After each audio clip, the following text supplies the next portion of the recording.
அகிலத்தின் அன்பான சொந்தங்களுக்கு இனிய வணக்கம்.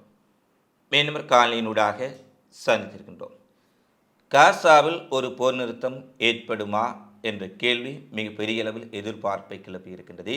குறிப்பாக அமெரிக்க அதிபர் டொனால்ட் ட்ரம்ப் இட்ட சமூக ஊடக பதிவு காசாவில் போர் நிறுத்தத்தை கொண்டு வரலாம் என்ற எதிர்பார்ப்பை ஏற்படுத்தி இருந்தாலும் அவற்றை உறுதிப்படுத்த முடியவில்லை. ஏமனிலிருந்து கவுதி படைகள் இஸ்ரேலின் முக்கிய இலக்குகளை குறிவைத்து ஏவுகணை தாக்குதலை நடத்தியிருக்கின்றார்கள். மீண்டும் மிக பெரிய அளவில் மொசாட் உளவாளிகள் ஈரான் பாகிஸ்தான் எல்லையில் கைது செய்யப்பட்டிருக்கின்றார்கள். இந்த சூழலில் பிராந்தியத்திலும் உலகிலும் நடைபெற்ற மிக முக்கியமான சம்பவங்களை இந்த காணொளியில் விரிவாக பார்க்கலாம். காசாவில் 60 நாள் போர் நிறுத்தத்தை இறுதி செய்வதற்கு தேவையான அனைத்து நிபந்தனைகளையும் இஸ்ரேல் சம்மதித்திருக்கின்றார்கள் என்ற ஒரு செய்தியை டொனால்ட் ட்ரம்ப் விடுத்திருக்கின்றார்.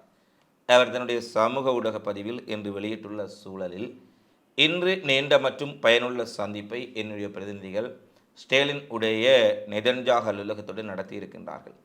60 நாட்கள் போர் நிறுத்தத்தை இறுதி செய்வதற்கு தேவையான நிபந்தனைகளுக்கு இஸ்ரேல் ஒப்புக்கொண்டிருக்கின்றார்கள்.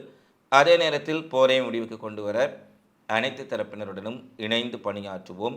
அமைதியை கொண்டு வருவதற்காக கடுமையாக உழைத்திருக்கக்கூடிய கத்தார் எகிப்தியர்களுக்கும் இறுதி முன்மொழிவை அவர்கள் வழங்குவார்கள் என்ற ஒரு செய்தியை தெரிவித்திருக்கின்றார். அதேபோல இந்த போர் நிறுத்த உடன்படிக்கையை ஹமாஸ் இயக்கத்தினர் ஏற்றுக்கொள்வார்கள் என நான் நம்புகின்றேன். அவர்கள் ஒப்புக்கொள்ளவில்லை என்றால் நிலைமை மிகவும் மோசமாகிவிடும் என்று ஒரு விடயத்தை ட்ரம்ப் தெரிவித்திருக்கின்றார். இதில் முக்கியமான தரப்பினர் இஸ்ரேல் ஆக்கிரமிப்பு படைகளும் ஹமாஸ் இயக்கத்தினரும். ஆனால் தன்னிச்சையாக இஸ்ரேலுடன் பேசிவிட்டு இஸ்ரேலிய அதிகாரிகளுடன் பேசிவிட்டு மீடியேட்டர்களாக இருக்கக்கூடிய கத்தார் எகிப்துடன் பேசிவிட்டு ஒரு போர் நிறுத்தம் இஸ்ரேல் ஒப்புக்கொண்டு விட்டார்கள். ஹமாஸும் ஒப்புக்கொள்ள வேண்டும் என தெரிவித்திருப்பது பல சந்தேகங்களை ஏற்படுத்தி இருக்கின்றது. ஒருவேளை உண்மையிலேயே போர் நிறுத்தத்தை ஏற்படுத்துவதற்கு உரிய முறையில் உடன்படிக்கை ஹமாஸுக்கு கையளிக்கப்பட்டால் நிச்சயமாக ஹமாஸ் அதை ஏற்றுக்கொண்டு விடுவார்கள். அதில் எந்த மாற்று கருத்தும் இல்லை. ஆனால் இவர்கள் தங்களுக்கு சாதகமான ஒரு போர் நிறுத்தத்தை, ஏனெனில் இஸ்ரேல் அமெரிக்கா இரண்டு தரப்புமே ஒரு தரப்பு தான். இஸ்ரேலில் போரை நிறுத்துவதாக தாங்கள் முயற்சிப்பதாக அமெரிக்கா கூறினாலும் அங்கு போரை நடத்தி கொண்டிருப்பவர்கள் அமெரிக்கர்கள். அங்கு பயன்படுத்தப்படும் அத்தனை ஆயுதங்களும் அமெரிக்காவினுடைய ஆயுதங்கள்.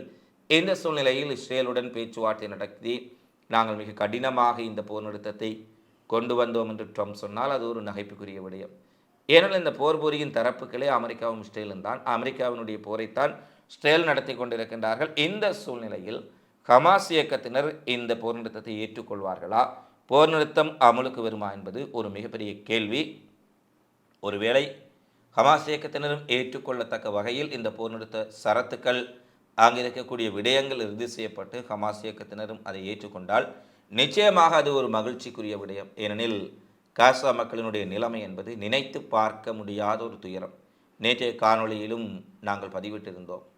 போர் குண்டுவீச்சுகளில் உயிரிழப்பது, துப்பாக்கிச் சூட்டில் உயிரிழப்பது என்பதற்கு அப்பால் ஒரு மனிதன் பசியோடு உண்ண உணவில்லாமல், குடிக்க குடிநீர் இல்லாமல், காயங்களுக்கு கட்டுப்போடுவதற்கு மருந்துகள் இல்லாமல் துடி துடித்து கொஞ்சம் கொஞ்சமாக மரணிப்பது என்பது ஒரு நினைத்து பார்க்க முடியாத துயரம்.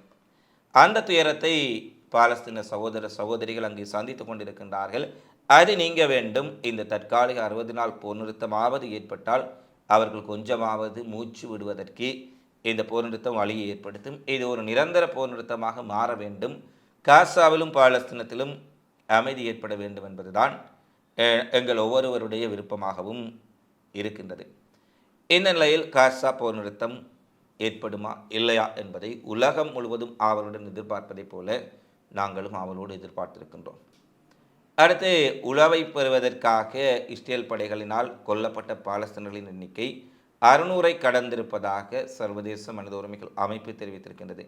மே மாத இறுதியிலும் ஜூன் மாதத்திலும் இருந்து கடந்த 2 மாதங்களில் மட்டும் உணவை பெறுவதற்காக வரிசையில் வந்த மக்களில் குறிப்பாக 600 பேர் இஸ்ரேலிய படைகளால் சுட்டுக் கொல்லப்பட்டிருக்கின்றார்கள்.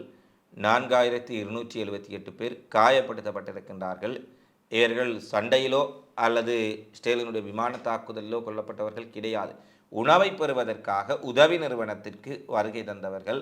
அந்த கூட்டத்தினர் மீது இஸ்ரேல் நடத்திய கண்மூடித்தனமான தாக்குதலில் இவர்கள் கொல்லப்பட்டிருக்கின்றார்கள் என்பதைத்தான் நாங்கள் இங்கே பார்க்கக்கூடியதாக இருக்கின்றது.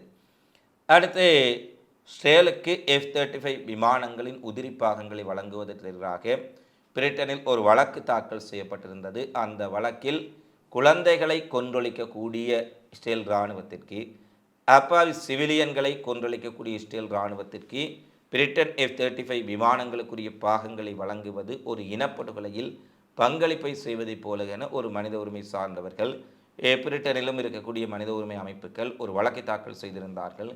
ஆனால் நீதியற்ற நீதிமன்றம் அந்த வழக்கை தள்ளுபடி செய்து விட்டார்கள்.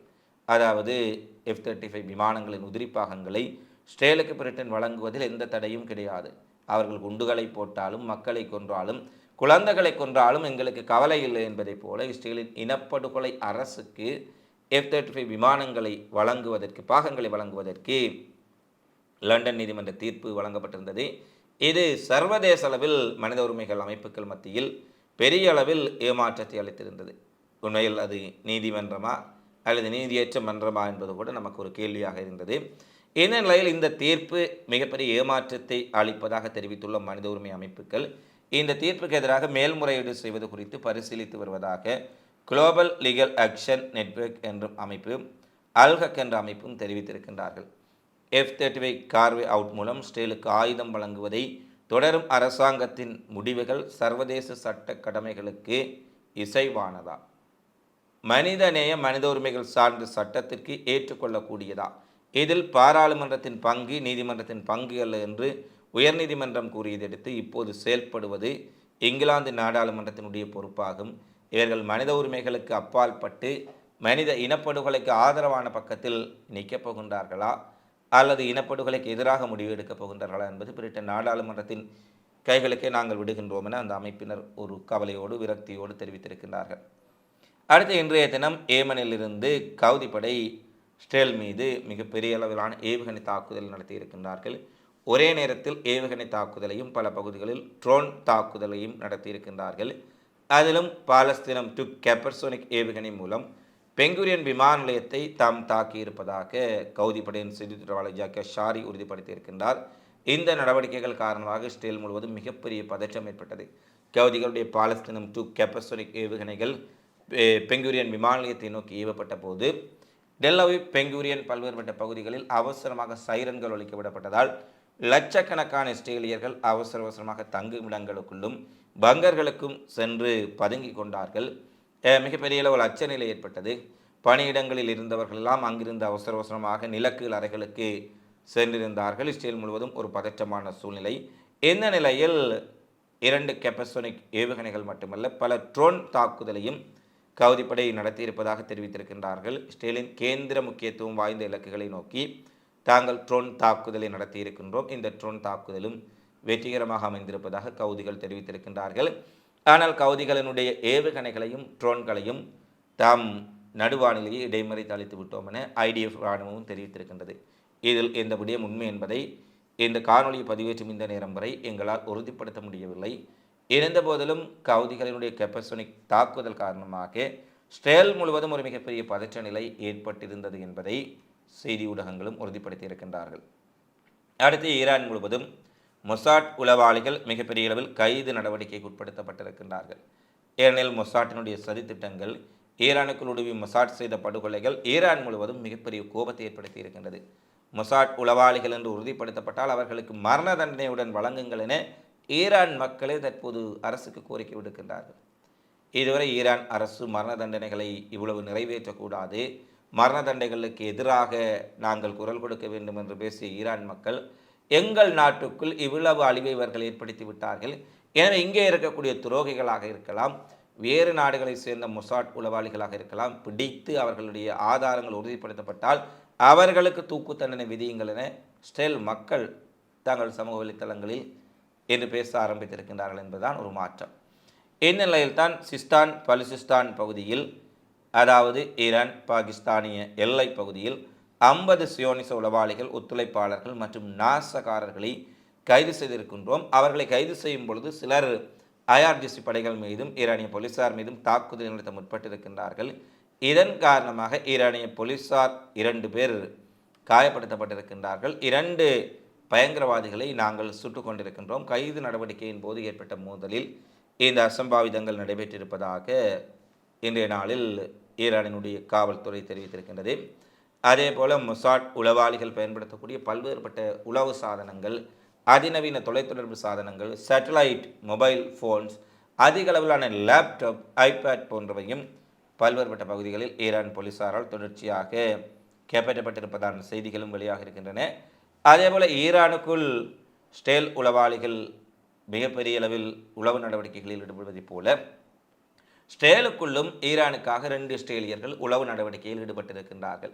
மிக முக்கியமாக ஐடிஎஃப் இராணுவத்தினுடைய இராணுவ முகாம்கள், இராணுவ தளங்கள், வான் பாதுகாப்புகள் அமைக்கப்பட்டிருக்கக்கூடிய இடங்களை குறித்து புகைப்படங்கள் மற்றும் வீடியோ பதிவுகளை எடுத்து அவர்கள் ஈரான் அரசு IRGC இராணுவத்துக்கு அனுப்பியதாகவும், ஈரானிய உளவுத்துறைக்காக இவர்கள் ஸ்டேலுக்குள் செயற்பட்டதாக தெரிவித்து 2 ஸ்டேலியர்களை மொசாட் உளவு பிரிவினுடைய தகவலின் அடிப்படையில் ஸ்டேலிய போலீசார் கைது செய்திருக்கின்றார்கள். இவர்கள் கைது செய்வதற்கு முன்பாகவே பல்வேறுபட்ட தகவல்களை ஈரானுக்கு அனுப்பி வைத்திருக்கின்றார்கள் என்பதை தாம் உறுதிப்படுத்தி இருப்பதாக ஸ்டேலின் போலீசாரும் இன்றைய தினம் ஒரு செய்தியை வெளியிட்டிருக்கின்றார்கள். எனவே 2 தரப்பிலும் உளவு நடவடிக்கைகள் தீவிரப்படுத்தப்பட்டிருக்கின்றன. உளவாளிகளை கண்காணிப்பதும் கைது செய்வதும் அதிகரித்திருக்கின்றன. இந்த நேரத்தில் ஒரு மிக பெரும் போர் நடைபெறுவதற்கு முன்பாக 2 பக்கத்திலுமே உளவு நடவடிக்கைகள், உளவு பிரிவினுடைய நடவடிக்கைகள் மிகப்பெரிய உச்சம் தொட்டிருக்கும்.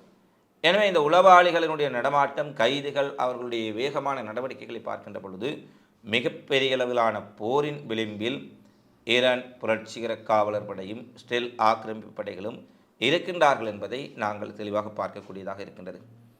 அடுத்து ஸ்டேல் அமெரிக்காவுக்கு அடுத்தபடியாக நேட்டோவுக்கும் அச்சுறுத்தல், அதிர்ச்சி ஏற்படுத்தும் விதமாக பல்வேறுபட்ட நேட்டோ நாடுகளுக்குள் ஈரானுக்காக உளவு பார்த்தார்கள் என்ற சந்தேகத்தின் பேரில் 2 பேரை அந்த நாடுகளின் போலீசார் கைது செய்திருக்கின்றார்கள். குறிப்பாக டென்மார்க்கிலும் ஜெர்மனியிலும் இந்த கைதுகள் நடைபெற்றிருக்கின்றன. இவர்கள் அங்கே இருக்கக்கூடிய ஜூதர்களினுடைய தளங்கள், ஜூத மக்கள் வாழக்கூடிய பகுதிகள், ஜூதர்களுடைய பாதுகாப்பு நிறுவனங்கள் அமைந்திருக்கக்கூடிய பகுதிகள், ஜூதர்களுடைய வர்த்தக நிலையங்கள் என ஜூதர்கள் எங்கெங்கெல்லாம் செயற்பட்டு கொண்டிருக்கின்றார்களோ அவர்களை எல்லாம் மிகப்பெரிய அளவில் கண்காணித்திருக்கின்றார்கள் என்று தெரிவித்திருக்கின்றார்கள். 2 பேரை கைது செய்திருக்கின்றார்கள். எனவே இஸ்ரேல் அமெரிக்காவுக்கு வெளியே நேட்டோ நாடுகள் மீது, ஐரோப்பிய நாடுகளுக்குள்ளும் ஈரான் தன்னுடைய ப்ராக்சிகளை வைத்து அல்லது தன்னுடைய ஆதரவு படைகளை வைத்து ஒரு தாக்குதலை நடத்தப் போகின்றார்களா என்ற அச்சம் நேட்டோ நாடுகளுக்கு மிகப்பெரிய அளவில் எழுந்திருக்கின்றது.